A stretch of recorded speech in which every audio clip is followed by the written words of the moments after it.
poucas palavras. Um olhar sobre o mundo, a vida e a sociedade, à luz da Palavra de Deus, com Augustus Nicodemos. Estamos começando agora mais uma edição do nosso programa Em Poucas Palavras. Este é o meio pelo qual nós temos mantido essa integração com o Brasil inteiro, também aqui com os ouvintes da cidade, né, através desta emissora. E o tema de hoje tem a ver com o chamado... Aliás, antes tem que me apresentar, né? Você já conhece, mas é falta de educação começar. Né? Meu nome é Natsa Matias, como você já sabe, e a gente tem o nosso comentarista, pastor Augustus Nicodemos. Olá Natsa, querido ouvinte. E como eu sempre digo, não é? É uma alegria participar aqui do programa, tratando desses temas aí que são motivo de dúvida e questionamento da parte das pessoas que nos ouvem. E a nossa oração é sempre que esse programa seja usado por Deus, não somente para o esclarecimento quanto a estas dúvidas, mas também para levar a pessoa a conhecer de fato a Jesus Cristo, nosso único Senhor e Salvador. Amém. Como eu estava dizendo antes, o tema de hoje tem a ver com o chamado Movimento G12, o movimento de crescimento de igreja, especialmente o movimento G12, iniciado por volta de 1983, 84, por um pastor chamado César Castellanos, em Bogotá. Esse movimento influenciou e ainda influencia muito o comportamento de igrejas brasileiras e traz dúvidas para os nossos ouvintes. E junto com esse movimento, muitos outros movimentos de crescimento de igrejas. Esse tema é uma sugestão de uma de nossas ouvintes para o programa de hoje. Pastor Augusto, sei que o senhor vai fazer um breve resumo e avaliação dos chamados movimentos, quem sabe, de G12 e outros movimentos, mas a Eduarda, de Itapira, São Paulo, pergunta o que pensar das igrejas que estão caminhando com o programa G12, igrejas em células, como é que o senhor é avaliado isso à luz da Bíblia? E ela pergunta por que a igreja presbiteriana não aceita essa metodologia, especialmente do movimento G12, como válida para o crescimento da igreja. A nossa ouvinte está absolutamente correta. A Igreja Presbiteriana do Brasil, de fato, tem uma posição tomada pelo seu Supremo Concílio em que rejeita o modelo G12 como sendo um método de crescimento para as suas igrejas. Essa decisão foi tomada em cima de estudos a respeito dos manuais, dos livros escritos pelos que defendem o movimento, e foram todos eles analisados por uma comissão de alto nível. E a conclusão a que se chegou é que o modelo ele é pernicioso para a saúde da igreja. E eu quero apresentar as razões pelas quais, então, essa conclusão foi tomada. Antes disso, Nathan, é preciso dizer que, como qualquer outro movimento, existem pontos positivos. O movimento G12, ele visa o discipulado e a integração das pessoas e a preparação delas para o serviço ao reino de Deus. E, como tal, é mais uma ferramenta que se propôs, que pessoas trouxeram para o cenário evangélico, com o objetivo de suprir essa necessidade que toda igreja tem, de integrar os seus membros e fazê-los crescer. Outra coisa também é bom lembrar que a Igreja Presbiteriana do Brasil ela não tem nada contra reuniões nos lares durante a semana, pequenos grupos. Na nossa igreja mesmo, nossa igreja de Goiânia, nós temos diversos grupos que se reúnem durante a semana nos lares para estudo bíblico, para confraternização, oração e comunhão. Sim. Então nós não temos dificuldade com a ideia de que a igreja durante a semana esteja se reunindo em grupos menores. Não é? Isso não é o ponto. Mas então o que há no movimento G12, particularmente, que fez com que a Igreja Presbiteriana do Brasil não aceitasse? Primeiro, a maneira como ele foi apresentado ao mundo. Sim. O Castellanos disse que recebeu uma visão dos céus em que Deus disse a ele que o modelo era o modelo dos 12 e que isso era o que deveria ser ensinado. Então, o Castellano apresentou o seu modelo, o modelo de reunir pessoas no número de 12, correspondente ao número de 12 discípulos de Jesus Cristo, como sendo algo que veio do céu, portanto divino. E ao fazer isso, ele naturalmente condenou de maneira direta ou indireta, todos os outros modelos adotados pelas igrejas de crescimento, de fortalecimento e de discipulado. E qualquer um que não estivesse usando esse método. Claro, porque inclusive, como parte da explicação, que ele dá para o surgimento do modelo, ele diz que Jesus teria lhe dito que esse sempre foi o modelo que ele queria, que ao escolher 12 discípulos, que ele treinou durante 3 anos, Jesus teria estabelecido o modelo a ser seguido pela igreja dali para frente. Só que a igreja não compreendeu.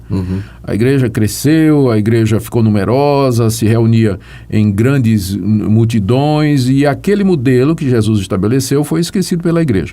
E aí vem o segundo ponto, que eu considero também pernicioso. É que esse modelo dos 12, ele foi apresentado pelo Castellanos como sendo o modelo de Deus para os últimos tempos. Através desse modelo, Deus estaria preparando a sua igreja para o retorno de Cristo, para o fim dos tempos. Então, há um messianismo, né? Uma perspectiva escatológica ligada ao modelo, né? Deus vai reformar a igreja, Deus vai trazer um grande avivamento à igreja através do modelo dos 12. E nós percebemos que isso é muito comum dentro do meio evangélico, infelizmente, né? Movimentos que o movimento de batalha espiritual da década de 80 também, ele se apresentou exatamente como sendo a última revelação de Deus. O Peter Wagner disse isso, né? Que a palavra final, né? Exatamente, que Deus usaria o movimento de batalha espiritual para reformar a igreja, avivar a igreja antes da vinda de Cristo, antes da última colheita.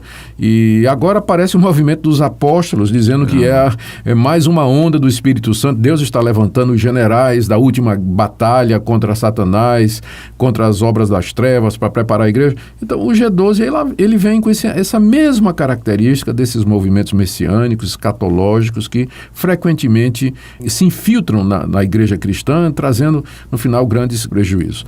Há uma terceira preocupação com relação ao movimento, é que ele está atrelado a uma teologia de abertura para revelações e experiências subjetivas. Então, nesses encontros, as pessoas falam de ter ouvido a voz de Deus, de ter recebido revelações da parte de Deus, decisões sérias do tipo assim, com quem vão me casar, são resolvidas se dizendo que ouviu uma voz do céu dizendo com quem você vai se casar.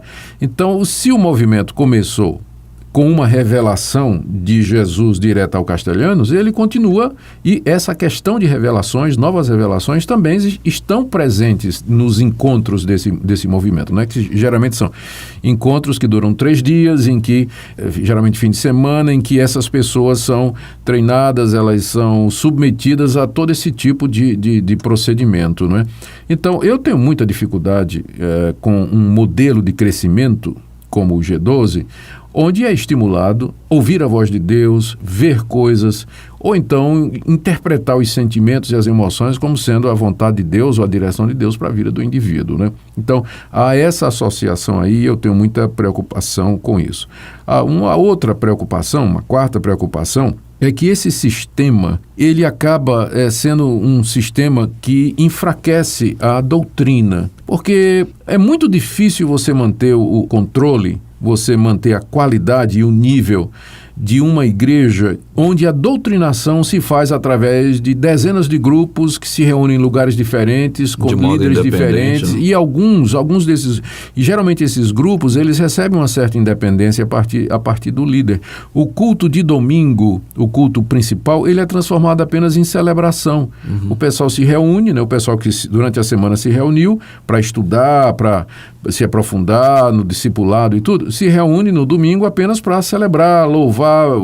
São cultos de exaltação, de gratidão, não são vistos como uma ferramenta, estou me referindo aos cultos, onde se doutrina, onde se ensina a palavra de maneira uniforme para toda a igreja. Então, há o perigo daquilo que alguns eclesiólogos, né, aqueles que são especialistas em eclesiologia, que é a doutrina da igreja, há o perigo de você criar o que eles chamam de eclesiola in ecclesia, igrejinhas dentro da igreja. E aí quebra a unidade do corpo de Cristo e favorece o surgimento de lideranças independentes que acabam dividindo ou enfraquecendo o nível do discipulado e do ensino. Houve assim uma explosão até mesmo de várias denominações diferentes a partir disso, né, de pequenos grupos que acabam se tornando independentes e eles acham, bom, agora eu posso ter a minha igreja independente, lá ninguém quer fazer e tal, claro, eu faço diferente. Né? Aconteceu bastante isso aí. Não que eu seja contra abrir pontos de pregação, grupos de estudo, visando mas uma igreja depois. É a rebeldia. Né? Exatamente, mas que isso seja feito com planejamento, que faz parte do propósito da igreja e tudo mais. Uma outra reticência, Natsan, que nós podemos apresentar é os relatos que se ouve, que está no manual, de um processo chamado de regressão, em que as pessoas, para se libertar da maldição hereditária ou do domínio de Satanás para a sua vida, elas têm que fazer uma análise regressiva, né, da sua vida para identificar os pecados e os erros que estão dando legalidade e autoridade a Satanás para dominar a vida daquela pessoa, mesmo que a pessoa seja crente. Então a pessoa é induzida, né, quase que num transe hipnótico, né, a voltar nas lembranças e sair revirando o passado e fazer esse tipo de coisa. E aqui é mais uma preocupação minha. Lendo os manuais e a teologia do movimento G12, dá para ver que ele esposa uma teologia dualista. Uhum. O ser humano é visto como sendo um campo de batalha onde Deus e o diabo estão lutando em condições de igualdade para tomar posse dele. Maniqueísta. Exatamente. Isso aí é coisa do gnosticismo, né, do século I e II, mais tarde maniqueu também. Então, fica essa visão onde Deus parece diminuído, né, porque o diabo não está enfrentando Deus em igualdade de condições. O diabo é um anjo rebelde, caído, está debaixo da autoridade do governo de Deus. Mas a maneira como é apresentado é que nós precisamos nos livrar do domínio de Satanás. Satanás tem legalidade sobre nós. Se você não quebrar maldições, se você não fizer regressão, confessar os seus pecados e tudo mais, então você não vai se livrar. Como diz um dos líderes midiáticos que a gente vê por aí, ele diz assim: conta a bênção, senão o diabo anula. Essa aí é nova para mim. Veja até onde chegamos, Natsan Matias. Então, por todos esses motivos, recapitulando, a eclesiologia defeituosa, né? A associação com práticas místicas e de novas revelações, essa visão dualista do homem, esse início que foi uma revelação supostamente de Jesus Cristo como sendo um modelo dado por Deus e, portanto, divino. A Igreja Presbiteriana do Brasil não aceita esse modelo. E tem mais uma coisa, esse modelo ele passou já por várias transformações, né? Exato. Ele foi adaptado pelo René Terranova, lá em Manaus, para a preparação que ele faz de novos apóstolos. No livro dele, Geração Apostólica, que eu tive que ler, para um trabalho que eu fiz, um livro que eu escrevi sobre apóstolos, né? Eu li esse livro do René, ele fala isso mesmo, não é que ele usa o G12 como ferramenta para o treinamento daqueles que mais tarde vão ser consagrados como apóstolos para todo o Brasil. Aliás, é por isso que ele é chamado de Pai Apóstolo, né? Ele diz que recebeu de Deus a missão de gerar novos apóstolos, uma geração apostólica, não é? Então, esse modelo foi adotado pelo pessoal das igrejas apostólicas. Ele tem uma forma nova agora, que é o MDA, o movimento de discipulado apostólico, que é do apóstolo Abe, e por aí vai. Por tudo isso, acho melhor a gente procurar um modelo mais saudável de crescimento. Olhar para a Bíblia mesmo, porque, como o senhor mesmo disse, o movimento acabou perdendo até o controle, né, das suas origens. Já entrou tantas outras coisas aí que já escolhemos. Mais ainda. Né? Mais ainda. Bom, nosso programa fica por aqui. Agradecendo a sua audiência, obrigado então a nossa ouvinte, a Eduarda, lá de Itapira, obrigado pela sua pergunta. Agradecemos também o Ederley e a sua família, lá de Marília, São Paulo, e o Ronaldo, de Araraquara, pela sua audiência, pastor. Muito obrigado a todos esses queridos pela audiência, pelas perguntas. Oramos que Deus lhes dê a graça de congregar numa igreja onde há boa teologia, onde há ensino bíblico correto e oportunidade para que você cresça e você se desenvolva como um verdadeiro discípulo de Jesus. Um verdadeiro discípulo tem um preço a pagar, abrir mão de suas coisas, tudo a Cristo dedicar. Ele quer prioridade na idade, na saudade e também na liberdade. Nós pagamos nosso preço, nossos relacionamentos e ambições pessoais, riqueza, saúde e fama, nossos bens materiais.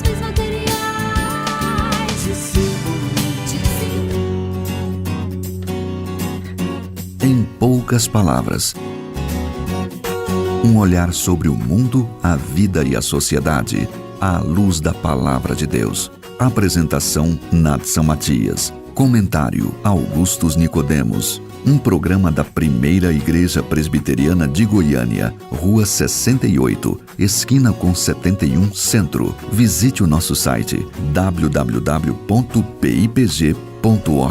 Apoio Seminário Presbiteriano Brasil Central, Goiânia.